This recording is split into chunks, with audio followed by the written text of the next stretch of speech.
किसी एक गांव में मूर्तिकार रहता था जो बहुत ही सुंदर मूर्तियां बनाता था और इस काम से वह अच्छा जीवन यापन कर रहा था।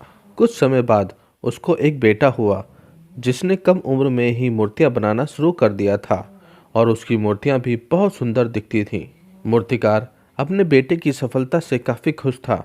फिर भी वह अपने बेटे की प्रत्येक मूर्ति में कुछ न कुछ नुक्स जरूर निकालता था और बेटे को उनके बारे में बताया करता था। वह बेटे से कहता, तुमने अच्छा काम किया है, लेकिन अगली बार इस कमी को दूर करने की कोशिश करना। बेटा भी अपने पिता की बात को मान लिया करता था। उसने अपने पिता की सलाह के बाद अपनी हर मूर्ति में सुधार करना जारी रखा। नतीजन बेटे की मूर्तियां दिन प्रतिदिन पिता की मूर्तियों से बेहतर होती चली गई और एक समय ऐसा भी आया जब लोग बेटे की मूर्तियों को पिता की मूर्तियों की तुलना में ऊंचे दामों पर खरीदने लगे, जबकि पिता की मूर्तियां पहले की तरह ही बिकती रहीं। पिता ने अभी तक अपने बेटे की मूर्तियों में कमी निकालना बंद नहीं किया था, लेकिन बेटा अब बाप के इस बर्ताव से खुश नहीं था। फिर भी वह बिना दिमाग लगाए उन कमियों को स्वीकार कर लेता था और पिता के सुझावों के अनुसार अपनी मूर्तियों को सुधार करता रहा।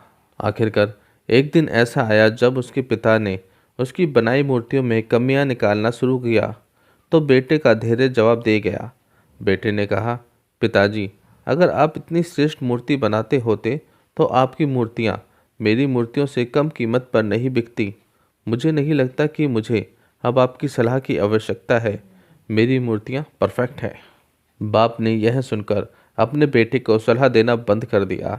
कुछ महीने बीत गए। बेटा खुश था, लेकिन फिर उसे एहसास हुआ कि उसकी मूर्तियों की अब उतनी तारीफ नहीं की जाती जितनी पहले की जाती थी और अब उसकी मूर्तियों की कीमत भी बढ़ना बंद हो गई थी। पहले तो उसे कुछ भी समझ नहीं आया, लेकिन फिर वह अपने पिता के पास गया और उनसे मदद करने को कहा। पिता ने बड़ी शांति से बेटी की बात सुनी, जैसे उन्हें पहले से ही पता था कि ऐसा दिन आएगा। बाप का चेहरा पढ़ बेटे ने भी महसूस किया और पूछा, क्या आप पहले से जानते थे कि ऐसा कुछ होने वाला था? पिता ने उत्तर दिया, हाँ, मैं भी कभी इस परिस्थितियों से गुजर चुका हूँ। बेटे ने कहा, फिर आपको मुझे ये तभी बता देना चाहिए था। पिता ने उत्तर दिया, शायद तब तुम मेरी बात नहीं समझ पाते। मैं भली भांति जानता हूँ और मानता भी हूँ कि मैं मूर्ति बनाने की कला में तुमसे ज़्यादा बेहतर नहीं हूँ।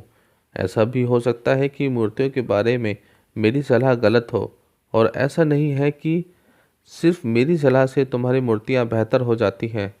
लेकिन जब मैंने तुम्हें तुम्हारी बनाई मूर्तियों की खामियां दिखाईं, तो तुमने जो बनाया था उससे तुम संतुष्ट नहीं थे। फिर तुम्ही ने खुद को बेहतर बनाने की कोशिश की और उस प्रयास ने तुम्हारी मूर्तियों को बेहतर बनाया और परिणाम स्वरूप सफल हुए।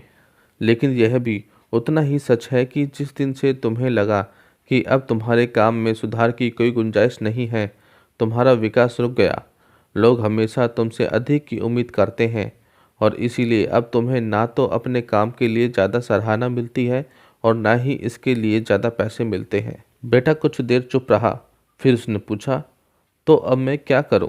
बेटे के सवाल के जवाब में पिता ने एक छोटा लेकिन अमूल्य जवाब दिया, संतुष्ट होना सीखो, विश्वास करो और बेहतर बनने के लिए हमेशा तैयार रहो। यह एक बात तुम्हारे भविष्य में निरंतर प्रगति के लिए हमेशा प्रेरित करेगी और हमेशा सुधार करती रहेगी, तुम्हें पहले से ज़्यादा बेहतर बनाती रहेगी।